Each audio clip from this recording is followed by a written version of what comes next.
RRI Pro 1. Laporan terkini.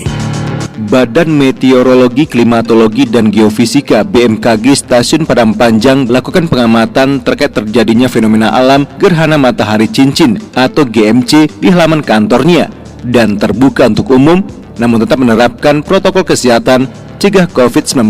Hal demikian disampaikan melalui Kepala Seksi Observasi dan Data Informasi BMKG Stasiun Padang Panjang Makmuri ketika dihubungi RRI kemarin. Memang untuk wilayah Indonesia, gerhana matahari cincin tidak dapat dilihat masyarakat secara langsung dengan mata biasa, sehingga butuh peralatan seperti teropong yang dimiliki institusi ini. Akan tetapi, gerhana matahari sebagian yang dapat dilihat oleh masyarakat sendiri. Nah, gerhana matahari cincin ini terjadi, cuman untuk wilayah Indonesia kita hanya bisa memantau gerhana sebagian, artinya kita tidak bisa melihat secara langsung cincin itu, tetapi hanya sebagian saja gitu.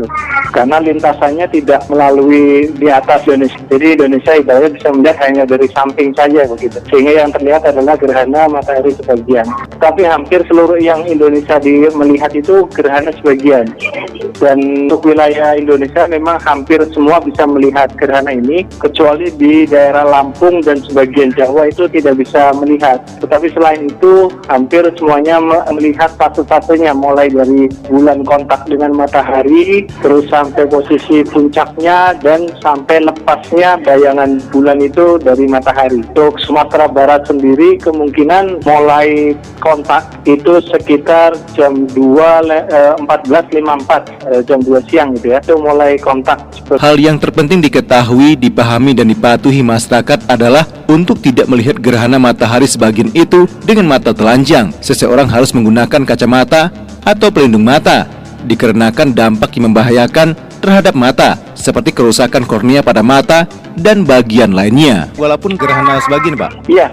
Justru gerhana matahari sebagian ini, matahari itu kan tidak tertutup sempurna, jadi masih ada cahaya matahari yang sampai ke permukaan bumi kita. Mungkin kalau dulu ada gerhana matahari total, kita bisa lepas kacamata ketika puncaknya pas benar-benar matahari tertutup sempurna oleh bayangan bulan, maka kita bisa lepas kacamata. Tetapi beberapa saat kita segera pakai kacamata lagi, yang ditakutkan mata bayangan bulan sudah bergeser sehingga cahaya matahari sudah muncul kembali. Nah, itu yang berbahaya gitu. Gerhana matahari adalah peristiwa terhalangnya cahaya matahari oleh bulan sehingga tidak semuanya sampai ke bumi.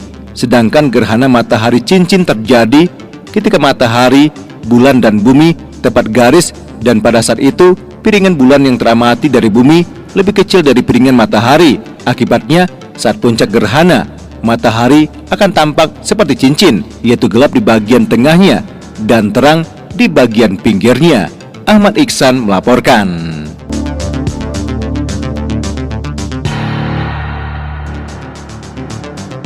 Baik pendengar dimanapun berada, kali ini kami sudah bersama dengan Kasih Observasi dan Data Informasi BMKG Stasiun Padang Panjang, Bapak Makmuri.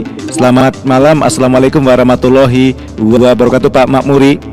Waalaikumsalam warahmatullahi wabarakatuh. Selamat malam. Baik, ini informasi yang tentu juga ditunggu-tunggu bagi para pecinta fenomena alam ya Pak, bahwasannya besok dikabarkan akan terjadi gerhana matahari cincin. Tentu publik dan masyarakat penting untuk mendasari literasinya. Di penyebab gerhana matahari cincin ini seperti apa nih Pak Makmuri? Di tanggal 21 memang terjadi fenomena alam, terutama gerhana matahari cincin gitu ya. Gerhana matahari cincin ini merupakan gerhana matahari di mana posisi matahari tertutup oleh bayangan bulan. Jadi matahari tertutup bayangan bulan, cuman posisi matahari tidak tertutup sempurna karena bagian pinggirnya matahari itu masih terlihat sehingga terbentuk seperti cincin. Nah, gerhana matahari cincin ini besok terjadi, cuman untuk wilayah Indonesia kita hanya bisa memantau gerhana sebagian, artinya kita tidak bisa melihat secara langsung cincin itu, tetapi hanya sebagian saja gitu. Karena lintasannya tidak melalui di atas Indonesia, jadi Indonesia ibaratnya bisa melihat hanya dari samping saja begitu. Sehingga yang terlihat adalah gerhana matahari sebagian. Seperti itu. Baik. Nah, apakah jadi pernyataan di beberapa media teman-teman kami menyampaikan bahwasannya gerhana matahari cincin bisa dilihat di 34 provinsi di Indonesia? Kalau untuk gerhana matahari cincin ini, untuk di Indonesia tidak ada yang bisa mengamati secara langsung gerhana cincin. Tapi hampir seluruh yang Indonesia melihat itu gerhana sebagian. Dan untuk wilayah Indonesia memang hampir semua bisa melihat gerhana ini, kecuali di daerah Lampung dan sebagian Jawa itu tidak bisa melihat. Tetapi selain itu hampir semuanya melihat fase-fasenya, mulai dari bulan kontak dengan matahari, terus sampai posisi puncaknya, dan sampai lepasnya bayangan bulan itu dari matahari. Baik. Nah, untuk Sumatera Barat sendiri kemungkinan besok mulai kontak itu sekitar jam 14.54, jam 2 siang gitu ya. Itu mulai kontak. Seperti itu. Bisa diajak pendengar bahwasannya besok ketika mendekati puncaknya jam 2 itu matahari memang tidak bisa menunjukkan cahayanya atau gimana, Pak? Iya, jadi matahari itu akan tertutup oleh bulan. Nah, kalau kita berada di Indonesia itu matahari tidak tertutup sempurna, hanya sebagian saja gitu. Nah, untuk di Indonesia itu magnitudenya itu sekitar 0,001 sampai dengan 8. Jadi tidak semuanya di Indonesia tidak bisa melihat gerhana matahari cincin, tapi gerhana sebagian. Itu berapa lama, Pak, durasinya untuk Kalau dari untuk di Sumatera Barat, kalau di Sumatera Barat itu bisa melihat dengan durasi 1,37 jam. Jadi lama 1 ya, Pak, ya? jam cukup lama. Nah, kami di BMKG Padang Panjang insya Allah besok akan mengamati juga gerhana matahari ini. Jadi kalau BMKG itu hampir seluruh Indonesia pengamatan ya, termasuk di Padang Panjang. Ya? Jadi masyarakat barangkali ada waktu berkenan berkunjung ke kami di kantor BMKG Padang Panjang, insya Allah kami akan melakukan pengamatan gerhana matahari tersebut. Nah, apakah memang masih muncul lagi beberapa persepsi atau image masyarakat ketika terjadi gerhana matahari cincin, gerhana matahari penuh, total itu membuat kebutaan, Pak? Iya, jadi kalau terkait fenomena ini, kalau bercerita tentang kebutaan atau merusak mata, sebenarnya untuk gerhana matahari sendiri, memang pada dasarnya kalau bisa jangan melihat secara langsung ke matahari. Jadi kita harus ada satu filter atau kacamata yang biasa kita sebut dengan kacamata gerhana. Itu tujuannya untuk memfilter sinar inframerah yang dari matahari tidak langsung ke kornea kita gitu, sehingga bisa menyebabkan kerusakan mata. Jadi besok seandainya masyarakat mau melihat secara langsung ke matahari, sebisa mungkin jangan melihat secara langsung. Kita harus menggunakan filter cahaya sehingga mata kita bisa terhindar dari radiasi yang dipancarkan oleh matahari. Walaupun hanya sebagian, Pak?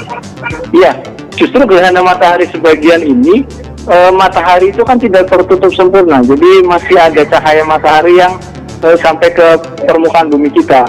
Mungkin kalau dulu ada gerhana matahari total, itu kita bisa lepas kacamata ketika puncaknya pas benar-benar matahari tertutup sempurna oleh bayangan bulan, maka kita bisa lepas kacamata.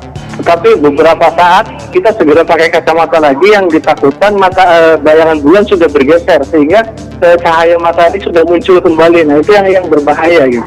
Nah, kira-kira ada dampaknya, Pak, terhadap mungkin ya perubahan cuaca atau iklim ketika terjadi gerhana matahari cincin ini, Pak Makmuri? Ya, kalau untuk dampak secara signifikan terhadap cuaca mungkin tidak begitu ya. Tetapi kemarin ada himbauan dari BMKG, terutama di pesisir pantai, mungkin ada beberapa daerah, terutama di Jawa bagian utara itu bisa terjadi banjir rob, naiknya permukaan air laut. Nah, itu terutama di Jawa bagian utara itu, karena yang sering terjadi banjir rob daerah-daerah Semarang, Surabaya itu kita sudah memberi warning juga gitu. Jadi mungkin itu yang dampak yang signifikan gitu. Tetapi kalau untuk cuaca itu tidak terlalu signifikan. Jadi emang ada potensi juga perubahan gelombang air laut di Sumatera Barat berarti, Pak Makmuri ya? Kalau gelombang laut juga tidak mungkin pasangnya air laut mungkin agak lebih tinggi dari biasanya. Tetapi juga mungkin kalau untuk daerah Sumatera Barat kan kita tahu sendiri pantai-pantainya juga banyak yang curam gitu, jadi tidak begitu terlihat gitu. Tetapi kalau misalkan di daerah Jawa mungkin yang istilahnya pantainya landai itu mungkin bisa menyebabkan naiknya pasang ke daratan. Baik Pak Mauri, untuk kali ini sudah berbincang dan bersama RRI. Selamat malam dan Assalamualaikum warahmatullahi wabarakatuh. Selamat malam, Waalaikumsalam warahmatullahi wabarakatuh. RRI Pro 1.